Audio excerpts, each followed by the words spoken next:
Hey, hi, hello. Welcome to Diana Emerson today. We're listening to Forensic Files, and this is Sharper Image.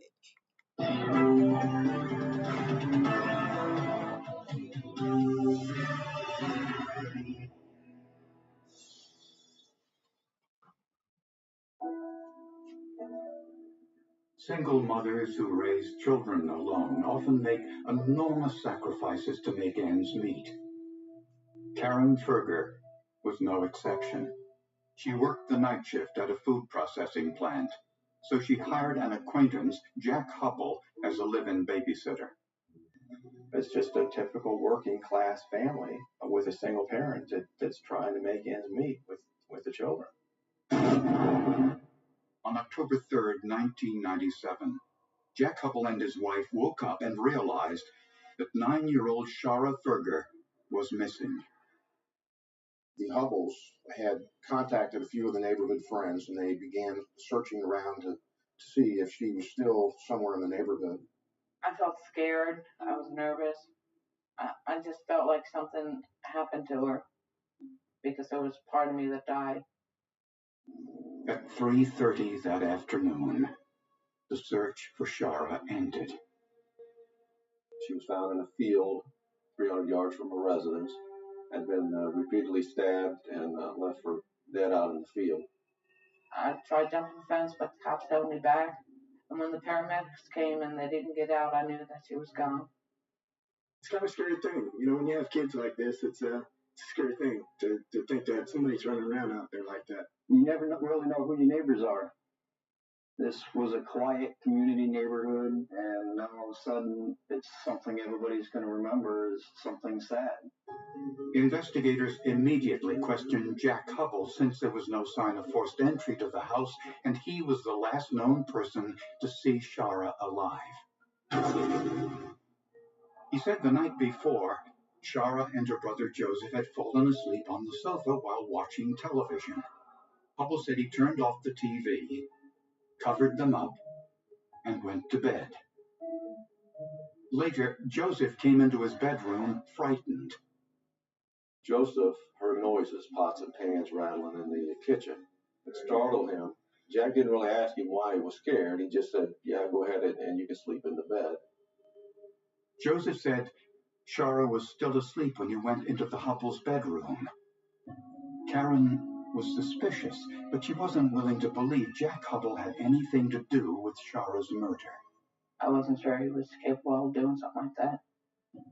There was no sign of forced entry, so it was believed that whoever came into the house had some way to enter that residence to get to Shara. But Jack Hubble's behavior in the 24 hours before Shara's death was troubling. The night before my daughter's murder, Jack Hubble went to my oldest daughter's window and tried to climb through it. Hubble, a recovering heroin addict, told investigators he was searching for his methadone prescription. He didn't have a real good explanation as to why he was in there. Crystal told police she was terrified. He didn't try anything with her or anything. She just got scared that he was in her room. The next night, the night her younger sister was murdered, Crystal locked her door and her bedroom window. Police suspected that Hubble tried again to get to Crystal's room, couldn't, and turned to Shara instead. All they had to do now was prove it.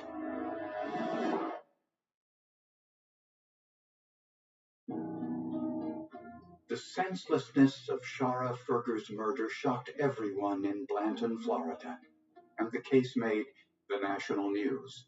Well, whoever did it, they gonna pay for it, one way or the other. An innocent kid, she ain't never done nothing. At the autopsy, the medical examiner found evidence that Shara had been sexually assaulted, and that 2 weapons were used in her murder. One appeared to be a thin, sharp-bladed instrument consistent with what we would normally refer to as a knife, and the other was a round object that would be consistent with a screwdriver.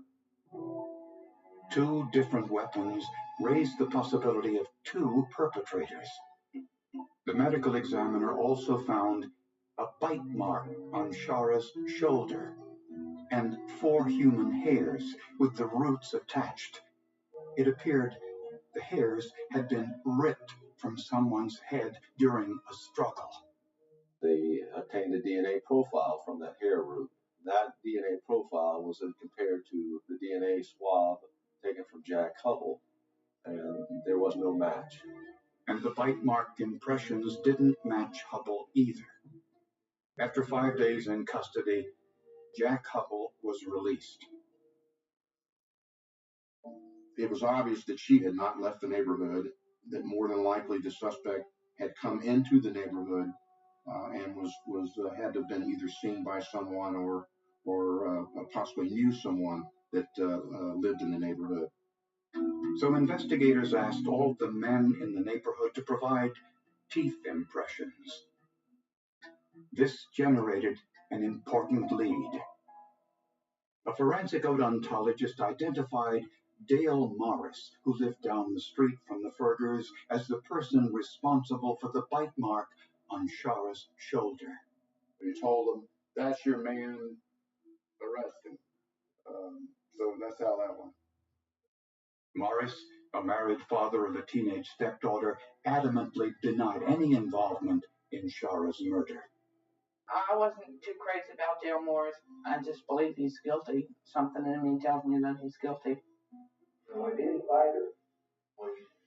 I didn't do anything to her. I had nothing to do with that girl there. Morris told investigators he had never even met Shara Ferger. She was walking up to me and said what she was. But investigators knew this wasn't true. In fact, it was learned that he had seen Shara before. That Shara had actually been in his residence visiting his daughter. During his interrogation, Dale Morris came about as close to a confession as one could get.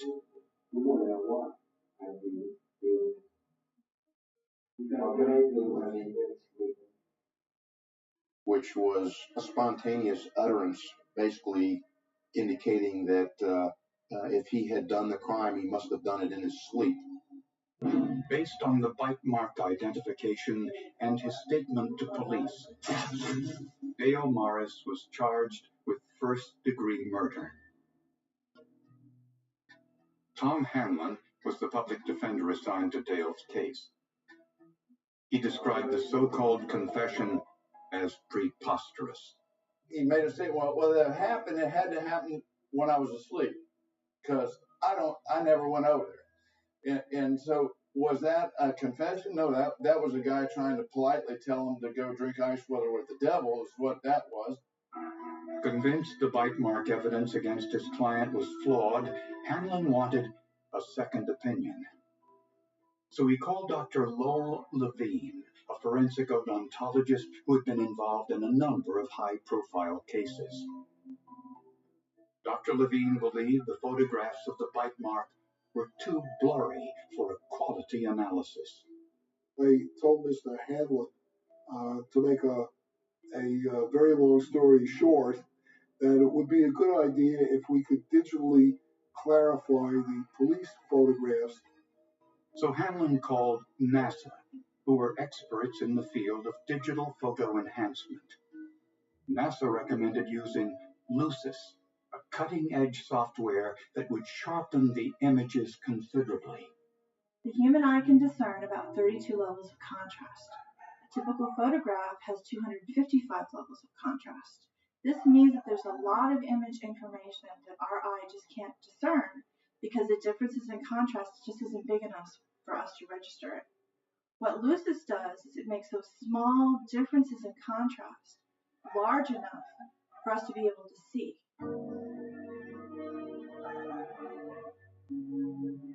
When completed, the digitally enhanced photographs revealed some new information. The clarified photographs showed that was just part of a second line of teeth, and that there were actually 2 lines of teeth. There were 2 complete bite marks in that photograph. part of the top didn't show up real well until it was clarified. This gave Dr. Levine 2 bite impressions to compare with Dale Morris's teeth. It was my opinion Dale Morris could not have caused the bite mark. When I was afforded an opportunity to talk with Dr. Lowell Levine, and he was able to sit down and actually show me why this, in fact, was not Dale Morris's bite mark, I walked away from that meeting convinced that we had the wrong person. You haven't been able to hug your wife for a very long time, for 4.5 months. I haven't been able to touch her for 4.5 months. I used to talk to her through a plate glass window for an hour. An hour at a time, wasn't it? Yeah, an hour at a time. When the sheriff's office went out there and apologized, as always, Dale accepted their apology and forgave him. The investigation was far from over.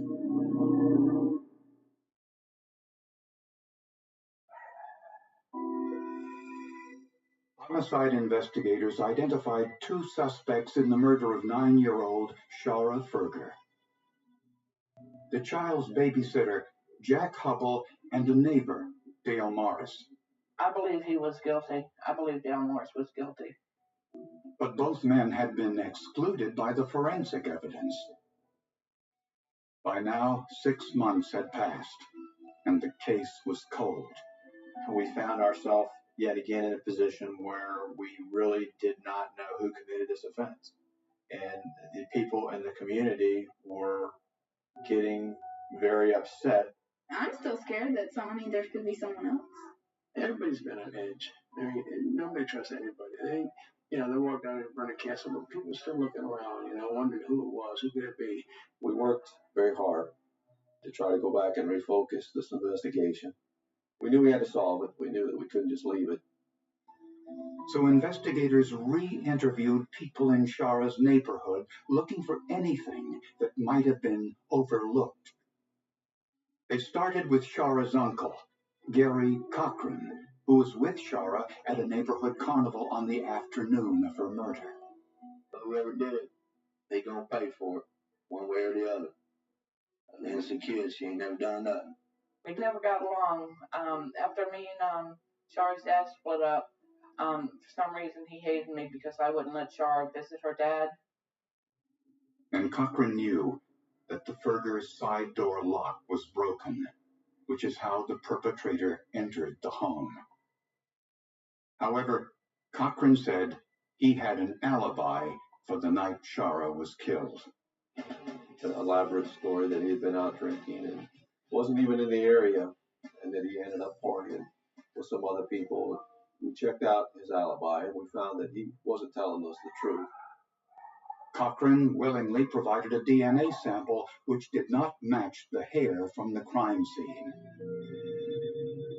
But investigators didn't stop there. They learned that Gary Cochran spent some time in jail for a drug-related offense and developed a reputation for some odd behavior.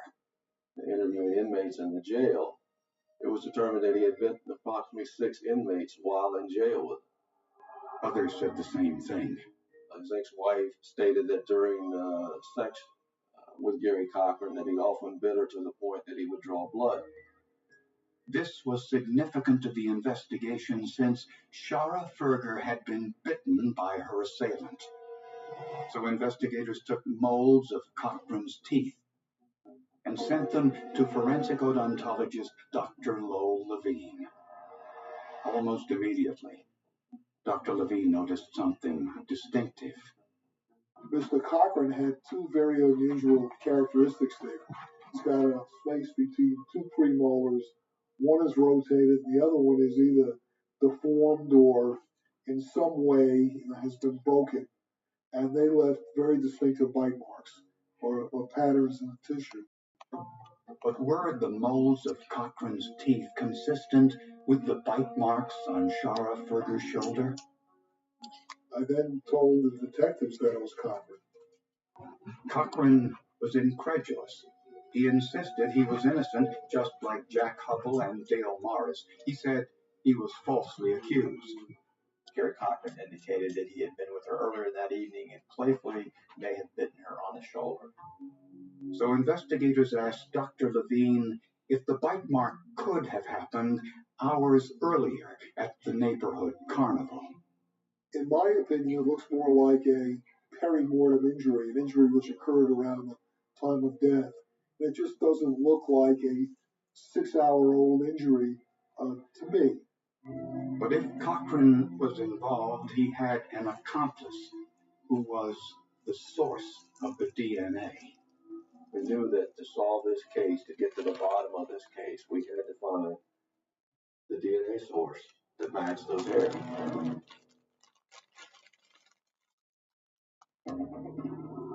If Gary Cochran had an accomplice in Shara Ferger's murder, he wasn't saying who it was.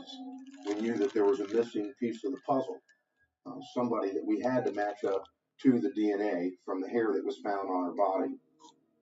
But a search of a national DNA database didn't reveal a match. Then, investigators got a tip from an informant who saw Gary Cochran with his friend, 18-year-old Steve Cannon, on the night of Shara's murder. Incredibly, Cannon told investigators an outright lie. He said he didn't know Gary Cochran or anyone in the Ferger family. I knew Steve Cannon when he was little. His aunt and his mom, I was friends with his aunt and his mom. And we used to hang out, all the kids used to go to the park together. And according to Karen Ferger, Steve Cannon once dated her oldest daughter, Crystal, and had been in their home on more than one occasion. Informants also told investigators that Gary Cochran and Steve Cannon were doing drugs together on the night of Shara's murder. That night when they drove into town to go to the bar, they stopped at a place over here on 41 to get drugs. So investigators collected a saliva sample from Steve Cannon and sent it for DNA testing.